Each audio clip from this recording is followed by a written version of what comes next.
Il n'y a jamais connu de loi. Si tu ne m'aimes pas, je t'aime. Et si tu m'aimes, prends garde à toi. Qu'est-ce que t'as fait à manger, Nicole? Oh, regardez, regardez, c'est pour vous. Les petits calamars qui nagent. Oh, c'est bon. Ils sont farcis. Et là, il y a les deux pissaladières. On va se régaler. Tu te bats aussi pour les handicapés. Oui, c'est vrai. Tu sais qu'on va recevoir Lucie Carrasco. Ah oui, tu la connais? Génial. Non, je la connais pas. C'est une styliste. Ah oui, styliste handicapée. C'est une marque de vêtements. On avait dit qu'à 3 ans, elle serait morte. Après, on a dit qu'à 7 ans, elle serait morte. Après, on a dit qu'à 15 ans, elle serait morte. Écoute-moi, pour les personnes handicapées, les personnes sourdes, malentendantes, figure-toi que 60 ans de télévision en France, et les sourds ne pouvaient même pas accéder à la télévision. Mais quand je suis arrivée, je me suis occupée de rencontrer les chaînes pour qu'elles puissent sous-titrer tous leurs programmes. Et maintenant, tous les programmes sont sous-titrés en France. On va ouvrir un dossier ce soir. Ah oui, c'est pour ça que j'avais des problèmes, tu vois. Je suis venue prendre des notes. Moi, plein de fois, je me suis dit, mais c'est incroyable. C'est quoi la pire horreur que t'es balancée sur le service public? Je crois qu'un des pires trucs quand même que j'ai pu faire, c'est je faisais un sketch où je parlais d'enfants handicapés. Il y en a un, je ne croyais pas et je le balançais de sa chaise. Enfin, j'ai fait des trucs quand même assez costauds. Mais même tout simplement d'envoyer, enfin, tu vois, Philippe Croison, que tu connais, je fais venir et je lui lance le défi, pas de bras, pas de chocolat. Et je lui lance du chocolat comme ça qui évidemment ne rattrape pas. Et je passe 10 minutes à lui demander pourquoi il n'a pas réussi à rattraper. Philippe, c'est C'est le nageur qui a traversé la Manche sans bras ni jambes. Oui, mais c'est le mec qui a le plus d'humour au monde. Bah, bien sûr. Ah non, mais déjà par rapport à ce qu'il a fait, bien sûr. Vous allez voir, Lucie Carrasco, elle a beaucoup d'humour aussi. Non, mais après, de toute façon, c'est jamais les handicapés qui sont choqués. Hein. C'est toujours les valides. Hein. Il y a des gens très premier degré. Moi, j'avais joué un rôle d'un raciste à la télé. Au théâtre. Non, au théâtre aussi. Ah, c'était un rôle? Non, mais... non, mais attends. Déjà, à la télé, j'allais faire de la synchro à Saint-Denis. Les mecs m'ont dit, mais attends, c'est toi là, Ils ne comprenaient pas. Ils ne faisaient pas l'amalgame de l'acteur et du... Même ta famille. Est-ce que...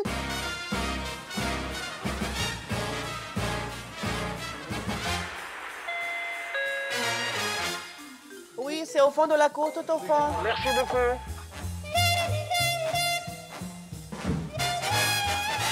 Mais quelle beauté. Oh, merci beaucoup. Ça va très bien. Ça va très bien. Je vais vous débarrasser. Merci. Merci beaucoup. Pourtant, t'as invité quelqu'un qui me doit de l'argent, dis donc. Ah, comment ça va bien? Oh, c'est bien. La star. Bonjour. Ça fait plaisir. Oh non. Bah non. Il y a Rousseau. Arrêtez, non, Il y a Rousseau qui est là. Oui, ah. Hein? Ça, c'est la mauvaise surprise, hein? C'est la mauvaise surprise. Il m'avait dit tout le monde sauf toi. Comment ça va? Faites ce que vous voulez, mais moi, je vais aller accueillir mon amie Lucie Carrasco. Oh, elle est là, Lucie. Lucie! C'est moi, tu sais. Elle est venue. Ça va, Poulette? Oui. Petite ricaine. T'es une ricaine maintenant? Future ricaine. Future ricaine, bonjour. Salut. Carlos. Ça va, Poulette? Ouais. Lucie, il faut que tu t'installes là. J'ai mis la styliste. À table, installez-vous. Madame Candeloro. Ah bah alors là, Je vous présente Lucie. Bonsoir. Tu es là, Candeloro. Candeloro, c'est moi, ça, je suppose. Je vais Candeloro. Jean, l'enculé, ça doit être toi. Non, c'est toi l'enculé. Moi, je suis Je madame... sais, j'ai trouvé. Madame Candeloro. Le petit gros, c'est où Rousseau, c'est moi. C'est toi. Ah, d'accord. Fernand, ça doit être moi, non? Comme ça, un hasard. Hein, c'est ça? Je suis content d'être près d'elle. Alors, tout le monde connaît Lucie? Bien sûr. De nom. C'est une grande styliste C'est ça. qui s'est battue toute seule pour y arriver. Parce que personne t'a aidé, Lucie. Ah non. Enfin, si, j'ai été soutenue par, Quand même, bien sûr. par Jean-Marie, par Ophélie Winter, Par Bruno Gassio. Voilà, Laurent Baffy, je sais pas si tu connais. Alors raconte-nous un peu ton histoire, Lucie. On te donnait 3 ans à vivre? Ouais, ils sont un peu plantés sur les coups. Hein. Ouais, je devais vivre 3 ans, donc mes parents étaient un peu Tu en souffres panique. d'amyotropisme spinal. C'est ça, presque. C'est-à-dire que les nerfs peuvent pas... Amyotrophie spinale. Amyotrophisme. Amyotrophie. Amyotrophisme. Trophie. Trophie. Elles comprennent mieux les femmes, hein, c'est... C'est toujours ça. C'est une maladie on s'est génétique écouté. héréditaire Ça rend sourd. Hein. Pardon, oui. qui fait que... Il y a une personne qui a compris ma blague, c'est Valérie. Moi, je suis. Hein. Attends, elle balance. T'as vu comme elle balance? T'as pas Donc c'est une maladie qui affecte la moelle épinière Ouais, qui me fait perdre mes muscles. Donc, tu étais condamné étant enfant. Oui. Et toi, tu as dit, je suis pas d'accord, je vais vivre. Non, j'ai dit, je vais vous emmerder jusqu'au bout, les gars. Donc, du coup j'ai vécu. Et j'ai passé longtemps à l'hôpital à l'adolescence. 12 ans, 16 ans, j'étais hospitalisée.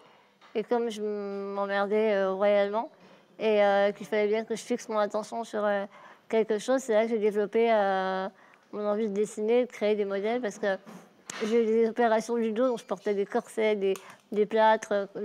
Quand tu commences à... Une barre de fer dans la colonne vertébrale. Ouais, un tuteur pour une plante, ouais, c'est plus joli. Plus joli à dire. Non, mais c'est bien, ça me permet d'être, tu vois, d'être droite et de plus porter de corset. Toute petite, j'étais tout le temps le corps serré, tu vois, c'était insupportable. Donc maintenant, je dessine des corsets, mais corsets en dentelle, tu vois. Voilà, donc ça m'a occupée et finalement, dans l'autre, c'est devenu mon métier, mais c'était pas prévu au départ. T'as pas de problème à dessiner justement et que t'as pas de soucis avec tes mains? Non, mon bras droit, pour l'instant, c'est mon meilleur ami. J'ai perdu l'usage du bras gauche là sur la dernière année. Forcément, peu à peu, je perds mes forces. Mais de toute façon, c'est comme ça. Donc, et tu ne peux pas tourner la tête vers la droite? Non. C'est la raison pour laquelle on a mis Daniel à côté, ce qui pue de la gueule. Voilà. Donc pour toi, c'est une grosse sécu. Oui, non, j'utilise papier, crayon, vraiment pas de choses trop modernes parce que j'ai besoin du contact du papier et du crayon pour créer. Et voilà, j'ai décidé, là, je vais partir aux États-Unis bientôt. Et c'est en réalisant que pendant 10 ans, j'ai fait mon métier en France, je me suis sentie invincible et tout. Et puis là, j'ai réalisé l'année dernière que oui, la maladie, même si je fais la belle et que ce que je fais, c'est pas mal, la maladie avance quand même. Du coup, je me suis dit, je vais pas attendre d'avoir perdu l'autre bras pour faire un truc de ouf. Je vais faire un truc de ouf maintenant. Et c'est quoi ton truc de ouf? Je suis en train de préparer un défilé à Los Angeles parce que je me plais là-bas à fond. Et en fait, je vais traverser les États-Unis en monocoque de LA jusqu'à New York. Je vais faire mon premier défilé à LA pour me faire connaître en tant que créatrice parce que là-bas, je peux bosser, contrairement à ici. Et je vais arrêter dans les hôpitaux auprès d'ados qui étaient comme moi à l'époque pour leur offrir un show, un défilé. Parce que c'est pas le genre de truc qu'on... Et pourquoi là-bas, tu peux bosser. Pourquoi tu peux pas bosser ici et tu peux mieux bosser là-bas? Eh ben, je sais pas. Il y a une ouverture. Déjà, pardon de te couper, mais dans toutes les écoles, on l'a refusé parce que c'était trop lourd. Les écoles n'assumaient pas cette responsabilité. Il n'y avait pas de structure. Donc, à chaque fois qu'elle voulait entreprendre quelque chose, on lui fermait les portes, alors qu'on devrait les ouvrir. Au contraire, toi, en plus, la volonté qu'elle a. J'ai constaté, en fait, tout simplement. J'ai essayé de monter ma boîte, monter une boutique. Monter une boutique, il faut quoi? Un prêt? Après, on va à la banque, madame, vous êtes malade, vous allez crever, vous n'avez pas de prêt. Donc là, ça commence là. Et je suis partie à Los Angeles, maintenant, ça fait peut-être 5 fois que j'y vais. Et une fois en vacances, par hasard, je rencontre un Français qui me dit « Mais attends, je connais le patron. » Et j'ai eu un entretien d'embauche, le premier de ma vie, à 29 ans, pour être designer chez BCBG. Là, je me suis dit « Mon Dieu, mais c'est quoi ce truc de ouf ?» Et en plus, j'ai décliné l'offre parce que je n'avais pas le visa, je n'étais pas encore prête. Pour moi, j'étais en vacances et je me suis dit, là, je pourrais être designer chez BCBG, quoi. Donc, ça m'a fait réagir et j'en ai marre parce que ici, oui, je fais de la haute couture, hein, ça fait pas manger, ça fait une belle vitrine, mais j'en ai marre de vivre au crochet de l'État, des allocations, des trucs comme ça. Moi, je veux gagner, plein de thunes, ce serait bien, un peu, c'est déjà pas mal, mais mon argent, quoi. Et comme elle a fait un bouquin qui lui a rapporté des ronds, la Sécu refuse de lui changer son appui-tête. C'est vrai ou pas? Non, mais n'empêche que c'est vrai. Qu'est-ce que c'est que cette histoire? C'est vrai? C'est vrai? Non. Oui, en fait, j'ai... Tu as dépassé un plafond de ressources, c'est ça? Même pas. J'ai gagné, alors au secours, 3 000 € sur une année. Alors le maximum, tu as le droit de toucher jusqu'à 9 000 € avant qu'on te coupe tes allocations. Moi, j'ai eu 3 000, mais c'est pas passé. On m'a coupé mon allocation d'adulte handicapé, ce qui n'arrive jamais. Et du coup, j'arrive à la Sécu, excusez-moi, ma carte vitale, elle ne marche pas. Oui, vous n'avez plus l'allocation d'adulte handicapé, donc vous n'avez plus 100%. Ok, donc c'est pas comme si j'avais des médicaments chers, c'est pas grave. Donc voilà, et mon appui-tête, là, ils ont merdé, ils m'ont fait un appui-tête qui va pas. Ça paraît tout bête, hein, mais pour manger, pour tenir ma tête, là, elle est pas... J'ai super mal. Et ils n'ont pas fait le bon truc. Je leur ai dit, faites-moi plutôt un truc en mousse, en machin. Ils ont fait comme ils ont voulu. Puis je l'ai essayé, ils font « Ah, effectivement, non, en fait, c'est pas ce qu'il vous faut, c'est autre chose. » Bon, on le fait. Ah bah non, vous avez déjà eu un financement cette année, donc il faut attendre l'année prochaine. Ok, donc j'attends l'année prochaine. Qu'est-ce qu'on peut faire pour t'aider? C'est pas normal. Hein, c'est pas normal, c'est honteux, là.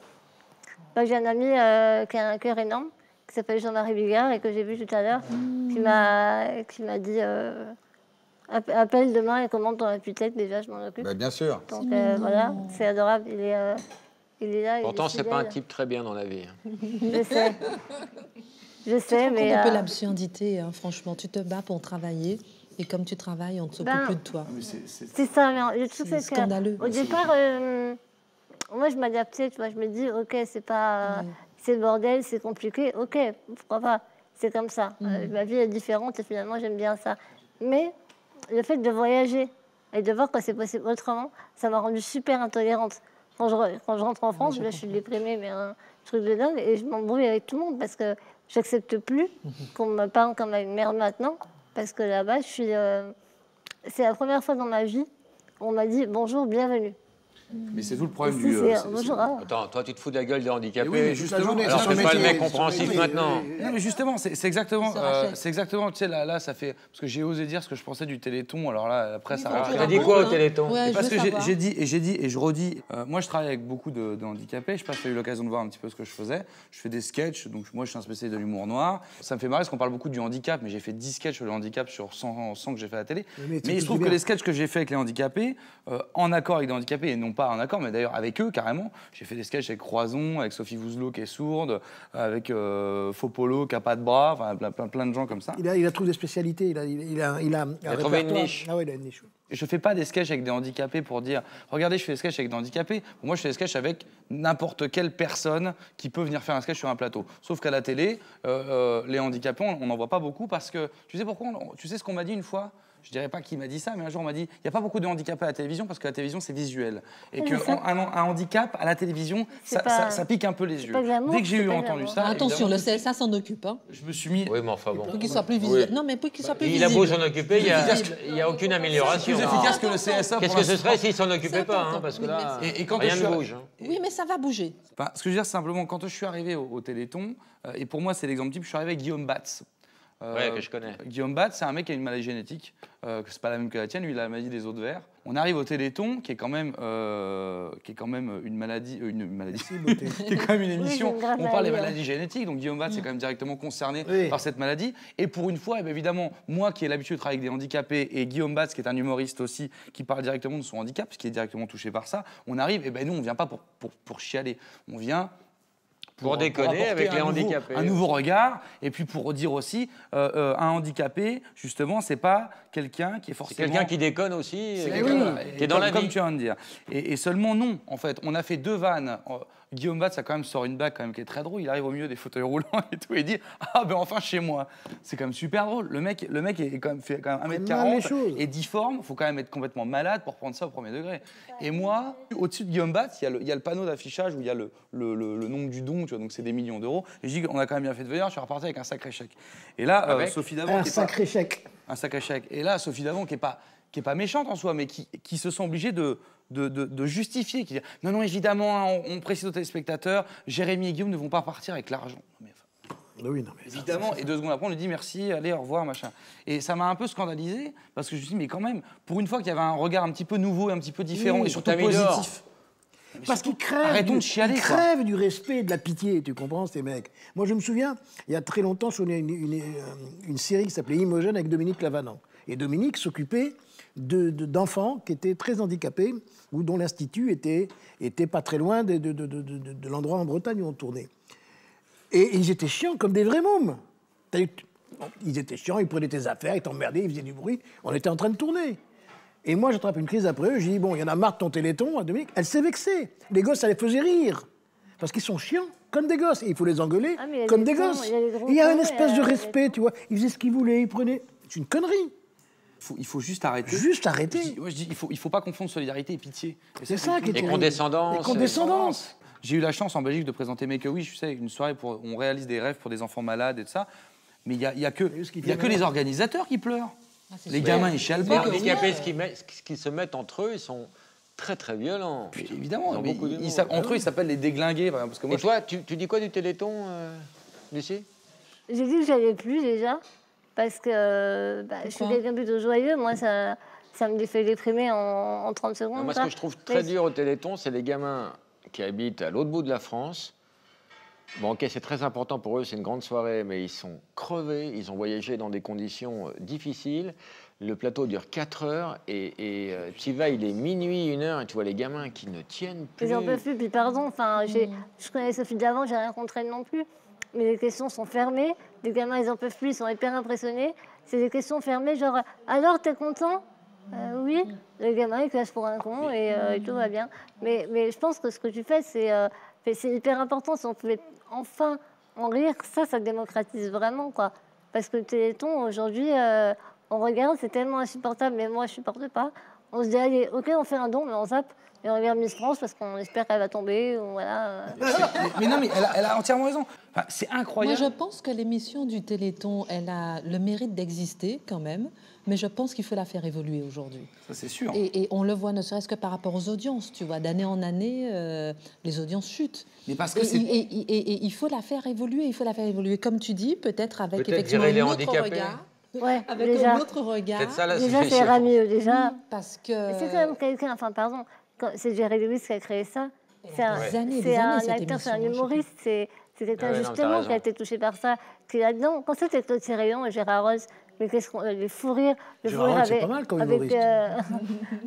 avec Bougela, il y avait un fou rire énorme, c'était drôle. Maintenant, tu te marres pas, si tu te marres, c'est on te regarde de travers. Sinon, si tu te marres, ça fait et comme en moi, même temps, on te c'est dégage, bien que ça existe et c'est bien quand même que ça récolte des fonds. Oui, il faut bien le dire. Mais oui, mais Le fond est fondamentalement... bon.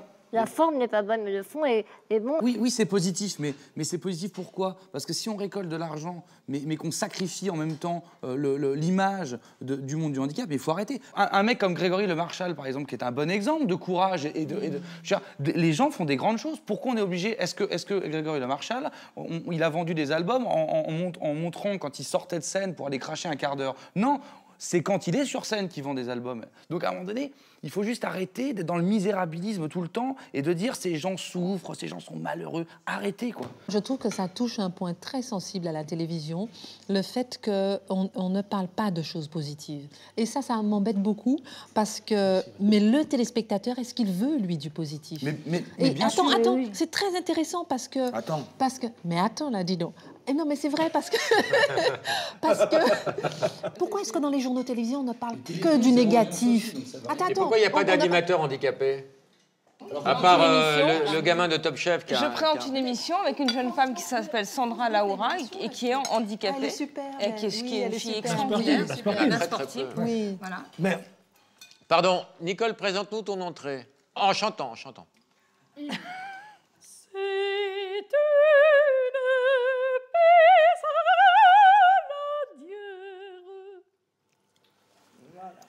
c'est bien. Et Julie, tu te lèves à 3 h du matin, Ouais, tu quittes tes enfants, Oui. elle est où ta chaîne de merde, là? À Boulogne. Tu vas à Boulogne, Comment et elle là, s'appelle tu dépenses de l'énergie J'ai pour une une vie de émission merde, que personne ne Enfin, à regarde. cette heure-là, ça roule bien. Ce serait pas plus simple de faire des pipes au bois? Il n'y a pas un moment donné où Écoute, t'as tout tu raté? sais quoi? Je me pose la question, franchement. Oh. C'est quoi ta chaîne? L'équipe 21. L'équipe 21. Tu prends l'antenne à quelle heure?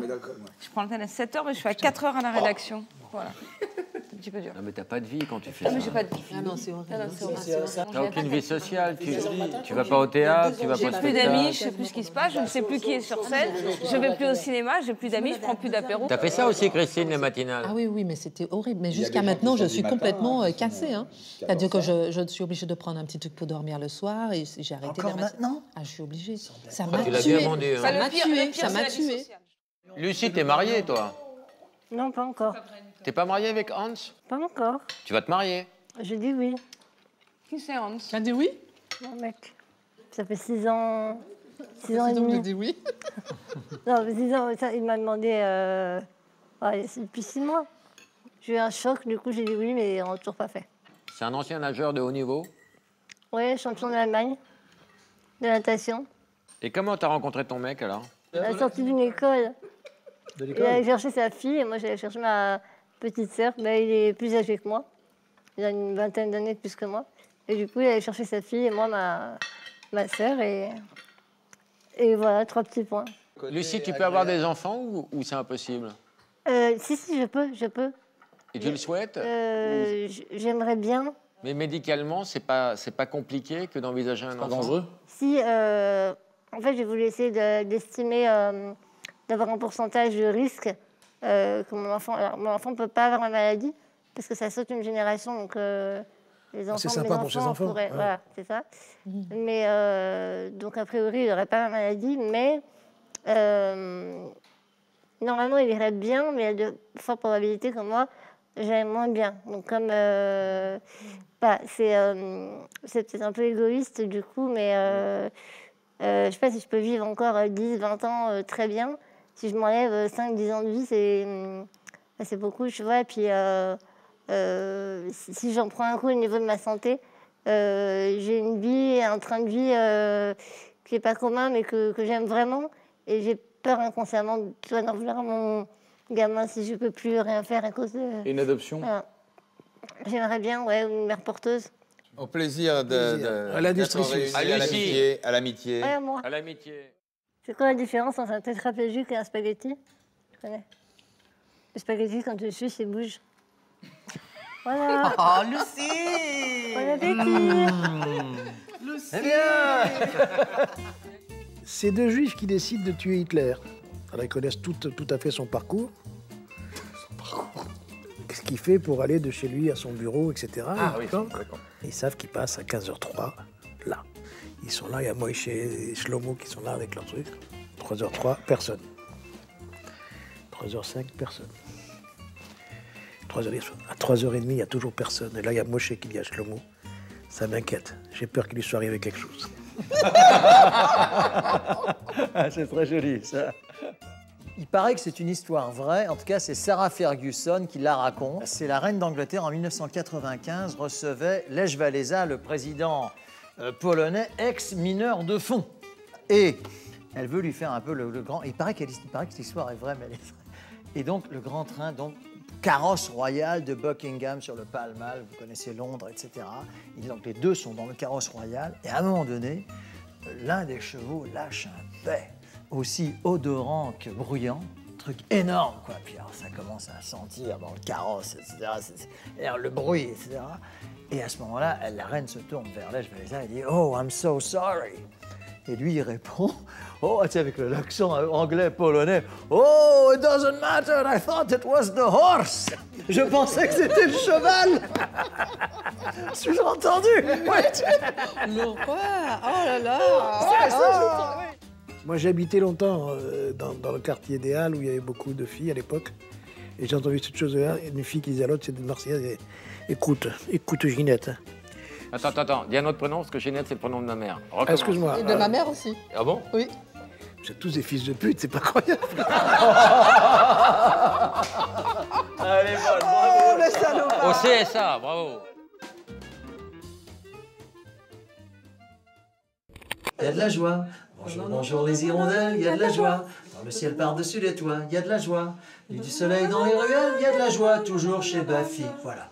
Les invités étaient super sympas. J'ai trouvé cette table très familiale et très amicale. Il y a peut-être un invité qui était trop long. Il y en avait un, on ne dira pas lequel, mais il était juif. Ben écoute Laurent, j'étais très heureux de casser mon régime ce soir pour manger avec toi, avec tes amis, c'était très très agréable.